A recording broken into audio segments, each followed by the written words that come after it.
We have 2014 Audi Q5 TDI 3.0 turbo diesel. The issue is the customer was complaining about the level of the coolant was keep going down, and I just found here the wet area on the belt. So we thought that's the water pump, which is basically not. After we did the diagnostic and everything, the water pump is okay.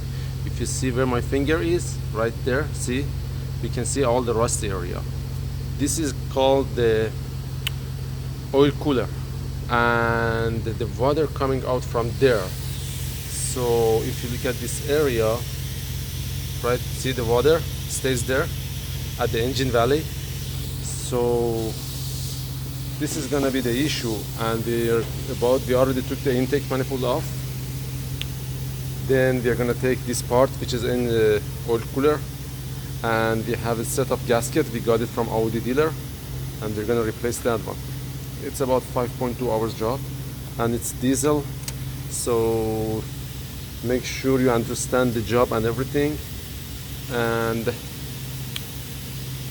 just really you can do it. There's a bunch of sensors, connectors, glow plugs right there. Everything needs to come off, and when you take all the screws out from the intake, there is a fuel pressure sensor right there, which I already took it off. I used a special tool, disconnect the connector right here and take it off.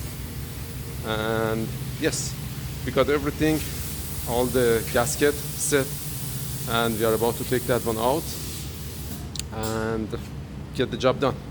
Make sure you put enough coolant in it, let the engine run to reach to the normal operation temperature, and that's it. Thank you guys for watching, and shoot me a text message or call me if you have any questions.